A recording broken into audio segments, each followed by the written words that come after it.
নিতে না পেরে ব্রহ্মা বিষ্ণু মহেশ্বর শনিদেব সমস্ত দেবতাগণ একত্রে দিতির কাছে আসছে।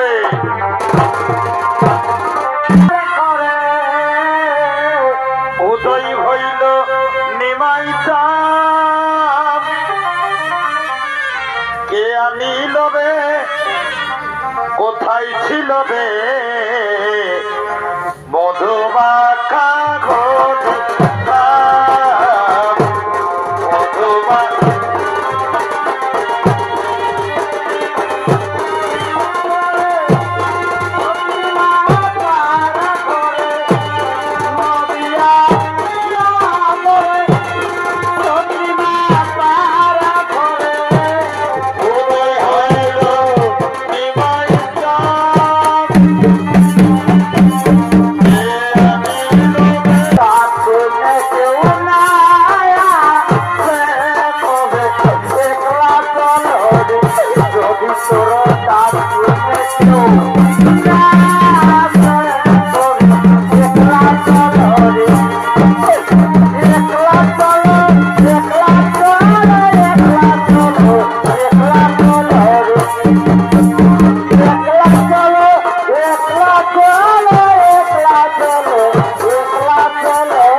আমি কি দোষ করেছিলাম যে আমার গর্ভের সন্তানকে পৃথিবী আসতে দিল না?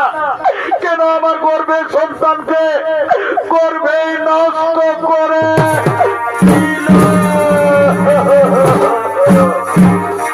সঙ্গে সঙ্গে ব্রহ্মদেব বললেন, হে ভোলেনাথ, হে বুড়া বাবা, যেভাবে কপট কুচক্রী দেবরাজেন্দ্র দিতির গর্ভের সন্তানকে অন্যায় ভাবে হত্যা করেছে, এর কি ন্যায় বিচার হবে না? সঙ্গে সঙ্গে বাবা ভোলেনাথ বললেন, শোনো শোনো দেবগণ, যেভাবে কপট কুচক্রী দেবরাজেন্দ্র দিতির গর্ভের সন্তানকে অন্যায় ভাবে হত্যা করেছে, ন্যায় বিচার হবে, কিন্তু ন্যায় বিচার করবেন ধর্মদাতা শনিদেব। আমি আপনাদের আদেশ অবশ্যই পালন করবো। আমার কাছ থেকে দেবরাজ ইন্দ্র কিছুদিন রেহাই পাবে না। মা, মাগো, তুমি আর কেঁদো না মা, তুমি ধৈর্য ধরো। আমি ন্যায়দাতা সূর্যপুত্র শনিদেব, আমার কাছ থেকে কেউ কোনোদিন রেহাই পায়নি। ওই দেবরাজ ইন্দ্র রেহাই পাবে না। শোনো শোনো দেবগণ, বিলম্বে না হই প্রয়োজন। এবার চলো নিজ নিজ আলয় করিব খবর।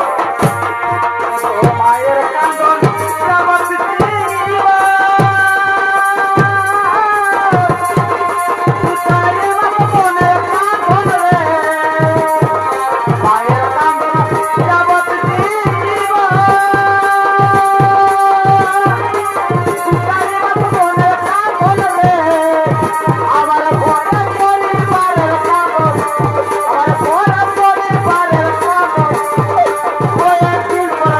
Bye.